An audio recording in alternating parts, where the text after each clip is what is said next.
How's it going, everybody? So, being a YouTuber, I have used a lot of tripods in my time, and I hate all of them. Even the nice ones that don't randomly drop your camera on the floor still have the problem of the footprint. They take up such a wide space in the shop that I have a tendency to trip over the legs from time to time, and once again knock the camera on the floor. So I built one of these monopods a few years ago, and I've been using a variation of it ever since. I found that anytime I need a specific shot, I can just alter this monopod to make it work so I can get that specific shot. Eventually I found out that I didn't actually have to alter it anymore because this one worked perfectly the way I had designed it. As far as the camera articulation, I found I don't really need a ball joint the way a lot of tripods have. All you really need is to be able to turn the camera left to right and to be able to control the yaw. And so now, after about 2 years of troubleshooting, I think I finally have a design that I like, that I think I can use for my purposes. One of the biggest issues I still have with this version is I have to use ratchets and sockets to keep the arm from falling down. If you've watched any of my other videos, you've probably seen these in the background of many of the shots. So it was my original intention to only use pallet wood for this project, but it occurred to me that a lot of people who might want to follow along and build this as well aren't going to have access to anything that can mill up this much lumber. In the end, I decided to scrap this idea, and I went a much simpler route, which in the long run I think made the whole monopod a lot more stable anyway.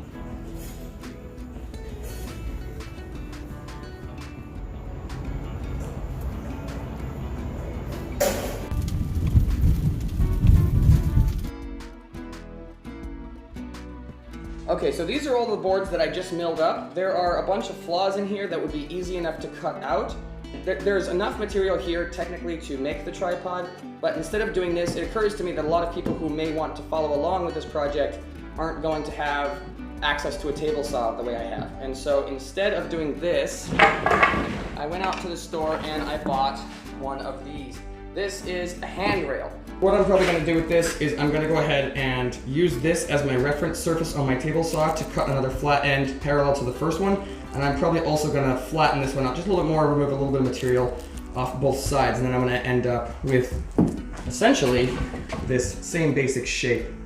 So now that I'm in the middle of my edit, I'm realizing that I filmed the poplar handrail and I ended up buying the oak handrail. I'm not sure how that happened, that's just what I did. They were the same price in the store, and the oak is going to give me just a little bit more stability so that the camera doesn't wobble so much when I'm trying to film. So I guess I changed my mind after I'd already filmed it. Now, like I said, I am using the table saw to cut this down, but you could just as easily use something like a belt sander or a cheap hand plane to cut the flats on these sides as well. I ended up cutting just a little bit off of the one side, and then on my original flat reference surface, I ended up cutting off about a 1/16 inch off of that to make them even on both sides. And then I could turn my attention to the foot. I found that 3 layers of this 3/4 inch plywood worked perfectly for the amount of weight that I wanted on the foot. I know the sign a second ago said it was only a 1/4 inch, but that's not true. It was 3/4 inch. Liars. Either way, I got a really good deal on it. One of the other things I didn't like about my earlier version of the monopod is that it had square corners on the foot that kept getting in the way whenever I wanted to either move past it or place it in a specific location. So I figure if I made the foot round, it would give me a lot more versatility. I used a quick circle cutting jig on my table saw, but you could just as easily cut these out with a jigsaw. And if you do that, you can really just make them any shape you want. I found 3 layers was perfect, and I also found this piece of oak plywood that I had already in my scrap bin that I used for the top layer just because the handrail was already oak, and so I thought the oak would fit really well. But as far as the functionality goes, it doesn't matter what kind of plywood you use. You just want to make sure it's heavy enough to keep the camera upright when it's fully extended. Because I wanted to make this as stable as possible, I cut an oblong-shaped hole in each of the foot pieces to accept the handrail the way I cut it. I put a quick chamfer on the end of one of the handrail pieces so that I could hammer it into the foot later. And then after I was done with that, I could go ahead and start gluing the foot together. However, if I was to do this project again, I would probably drill all of the holes in all of the pieces before putting the foot together, because that made things a little bit more complicated than it needed to be, but it did end up working out. Also, this is when Lucy came out to start helping. You want to help me screw this one up?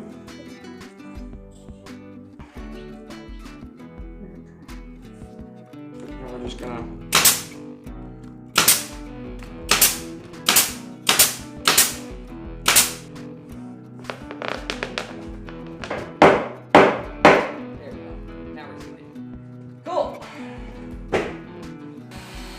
I'm slowly starting to increase the number of tools Lucy is allowed to use. She's mostly only been allowed to use the hand tools since they're a bit easier to understand where the dangers can come from.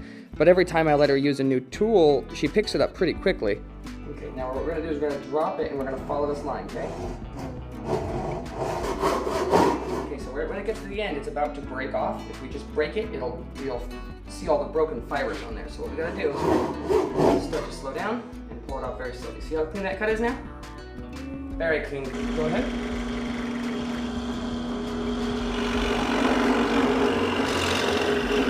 All right, there it goes, all the way up.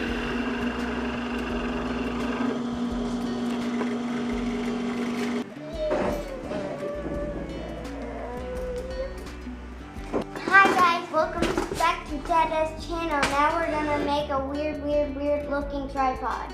It's called a monopod, excuse me. What we have now is we have a hole on the end of the board. And you see this little square thing on the edge of the edge of the bolt? Yeah. That needs to be countersunk into the wood. And so what we're gonna do, get this out of here. We're gonna make a little square notch for the bolt. Go for it. Okay, stop. Good. You're fine. All right, go for it. Two chops. Alright, good enough. Alright, and then what we can do is and check this out. This is the cool bit. You put the bolt in.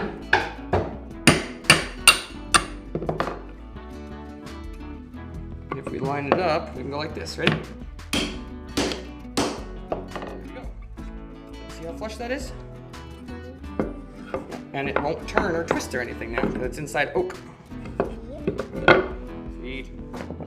So because I didn't really want to use my ratchets anymore, I decided to use some sort of knobs to put on the ends of the bolts. Rockler sells these already pre-made, so if you're going to do this project yourself, I would suggest looking at them first, but because I like to make things complicated, I wanted to make my own. And to tell you the truth, I always think they look so much cooler than the store-bought ones. Believe it or not, these were not cut on a lathe. You don't actually need a lathe to make one of these, but if you do have a table saw, I like to make these using a circle cutting jig. All you have to do is change the height of the blade and move where the bolt is, and you can get a pretty nice finished product just off of the table saw.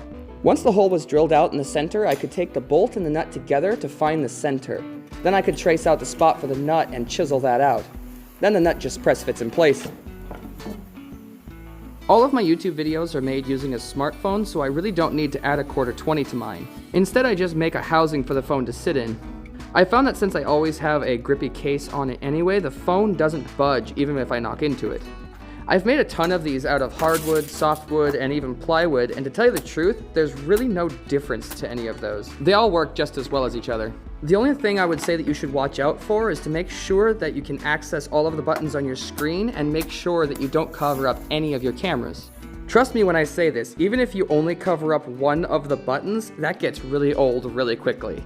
I gotta spray this clear enamel.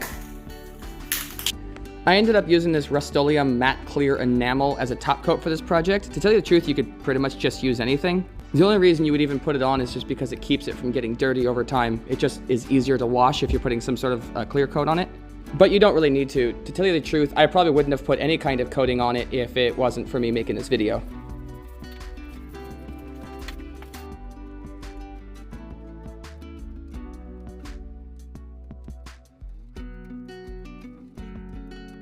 So putting the monopod together is easy enough. It just comes down to bolting each of the individual arms together and making sure you put a washer on the outside before you put the knob on. The reason I'm not putting a washer between the two arms is because the wood will grab the wood a lot stronger than putting a washer in the middle will. If you put a washer between the two arms, it's not going to hold as much weight. Also, since I didn't mention before the dimensions of the piece, the arms are about 21 inches a piece. The head piece is about 6 inches tall. The main post is 4 foot tall, and the diameter of the base is 19 inches. That's the round part. In my previous versions of this tripod, I had many different variations of these lengths, and this really did seem to be the best for what I needed. So I've already started using this tripod a little bit for next week's video, and to tell you the truth, I love the way it turned out. The only criticism I have of the monopod is that the knobs that I made are a bit too sharp, so I'll probably end up rounding those off over on the router. Anyway, thank you all for watching. Let me know in the comments if you found any other solutions to the problems I brought up in this video. I really do not think that tripods are a good idea, especially inside a shop. Even though my shop is a pretty good size, I still have an issue trying to move it around the shop, and I would much prefer these monopods. Also, don't forget to smash like.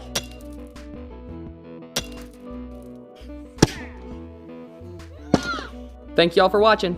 Catch y'all next time.